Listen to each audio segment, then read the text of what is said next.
Hey guys, welcome to another Heavy House tutorial. This is David Houston. Today we're going to be going over a couple different things with Cycles 4D. We're going to be going over color correction, how to use mix shaders, and also some post effects that have been recently added to the CUI camera tag. So let's get started. So this is basically where we left off. I just moved the camera around to kind of more closely match this scene from the original render. It's not exactly there. Let's just add a camera into the scene. We're going to be tweaking this a little bit later, but just to have one already in there, we're going to go over some new things that have been added, add some depth of field, some bloom and glare. For now though, let's fix this texture. In the original one, we had that kind of blue glow coming off the tendrils. I'm just going to go over how I achieved that result. You can see right now we don't have a lot of contrast in our scene, and we're going to need that to help drive the mix shader to have the emissive texture. In the image texture, if you just click on any of the boxes in there, color, alpha, whatever other ones are available for different nodes, it'll throw it in a solo mode and just show that in the preview. It's a great feature and can help save a lot of time, especially when you're just testing things out. So we're going to go over to the search bar. We're going to grab a mix shader and drop that in. In this, you're doing exactly what it says. We're mixing two shaders together, not two colors, shaders. So we're using the principled BSDF shader, and then we're going to bring over the emission shader. So those are both in. And then what we want to use to drive that is our original image texture. So I'm just I'm linking everything up right now.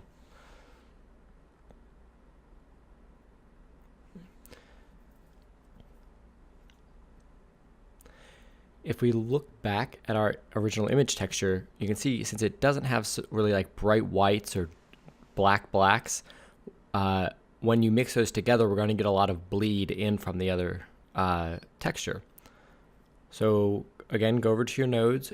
Under color, you can grab the brightness and contrast node and drag that in.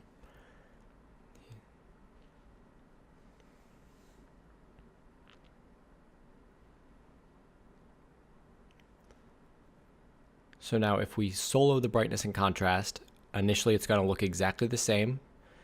You're just going to go over and you're going to start tweaking that. And you can see right away what's happening. Pulling up the contrast, you're crunching all those colors closer to blacks, closer to whites. And I just go and tweak these in a little bit closer to what I wanted them to be. There are no magic numbers here. You just have to play around with them until you get what you think you want, and then keep playing from there. Just remember that most of the values inside of Cycles 4D are going to be very small, so make tiny increment adjustments first and see how much it's going to change it. Okay, so now we have that piped into the factor, the emission into shader 1, and our principled one into the shader 2. You're going to grab the output on the shader and drag that into your surface. And as you can see, I have those textures flipped. So we're going to grab shader 2, drag it up to shader 1, and it'll automatically flip those. So this is what we kind of want to see. Doesn't look too much different, but let's change the color of the emission and to, that electric blue, and we should see it immediately.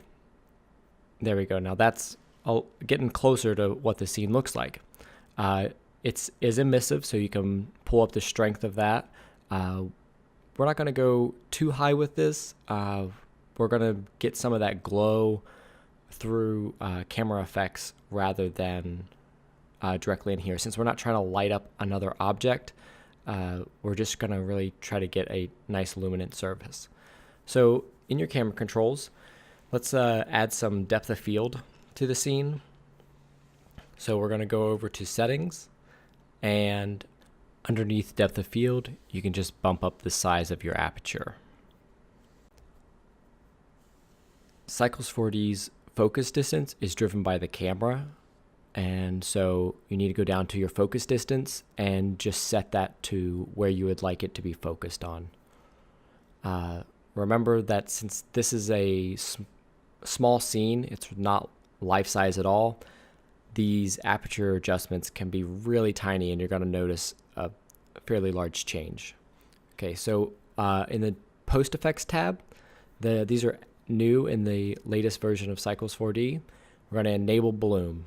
Right away, that is way too much. We need to tweak this. We want more of a subtle look. It should be like salt. Just add a little bit as needed. And then on this, we're going to add the glare. Again, way overdone. We're going to pull up the glare threshold, just like we pulled up the bloom threshold. Then we're going to mess with the glare intensity and the glare fade to kind of pull in that look that we want.